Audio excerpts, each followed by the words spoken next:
Have you been scammed by a credit card company? I completely understand the feeling, and it can be the worst thing in the world, especially when you're trying to fix your old mistakes. Now, if you guys are currently working with the credit card company that you feel like it's scamming you, there are some things that you guys can do to try to get out of that contract, whether they are promising you results or telling you different misleading information. But again, this video today is going to be basically how to avoid getting stuck with the credit card company that are doing shady tactics.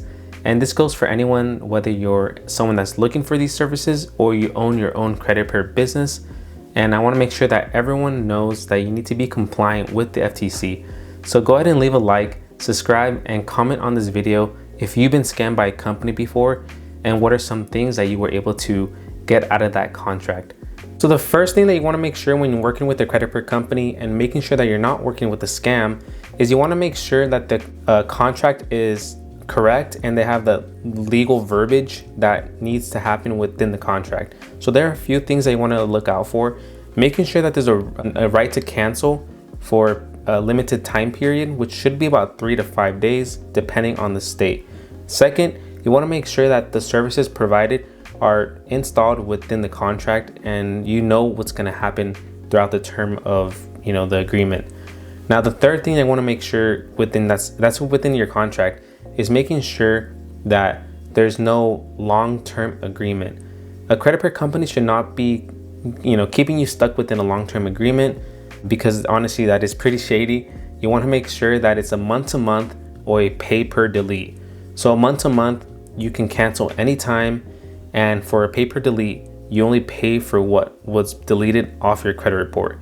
So that leads into the second step, making sure that they don't promise you any results. So if a credit card company tells you that they can remove your Wells Fargo debt of $10,000, you guys should just back away from that and do not work with that company, because no credit card company should be guaranteeing any results. They should, promise you that they're going to do their best to their ability to get these removed if they're negative or incorrect.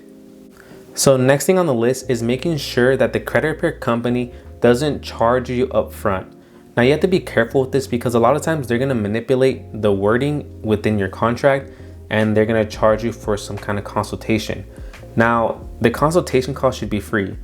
With us, we don't charge for a consultation because we're doing a credit audit and we want to make sure that we can help the client.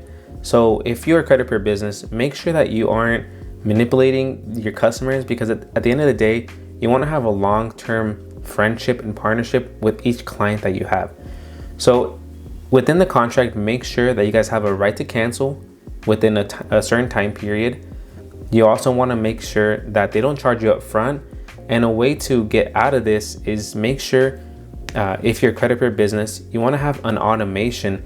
So once you send out the first round letters for your clients, you guys can have a Zapier or automation to inform the CRM system to charge your client. And for you, the client, you want to make sure that you're not getting charged enough for free. You guys also want to make sure that when you guys are working with a credit card company, that they provide you with everything that has been said via the phone call, the disputes that they're sending out. So via the FCRA and CROA, which is CROA, you as a consumer, if you're working with a credit card company, have all the rights to your paperwork that are being sent out to the credit bureaus. Meaning that if the credit card company is saying that they can't send you the credit card letters for some odd reason, that is a huge warning sign that you need to get out of that contract with them or not work with that company. So that's one of the first things you're going to want to ask, because you're going to want to make sure that you have all the legal documents in the case that you get sued by a collection agency or a lawyer. Now, if this happens, there is a website I will provide in the description link below. I think it is by the FTC, and I'll go ahead and provide that to you guys, so you guys can go ahead and warn the FTC about the scam that you're in, because they have auditors that take care of this for you. So again, you want to make sure that you receive all your letters and documentation from the credit card companies while they're working with you during the services. Okay guys, so that's it for the video. It was a pretty short one, but I want to make sure that, this was brought out to my community and YouTube and any social media, because every day when I speak to clients or when I speak to friends and family, they either got scammed by a credit card company or they just got screwed over and wasted a bunch of money on services that didn't provide any results. And as a credit card company, you don't want to feed off that energy, because you want to make sure that you do the work. The whole purpose of starting this company, it's not for the money, it's not for the recurring payments. You want to actually help people financially and get ahead in life. So again, if you guys want to see more videos, I'm going to leave my playlist here, and go ahead and subscribe, comment, and like this video. I'll see you guys on the next one.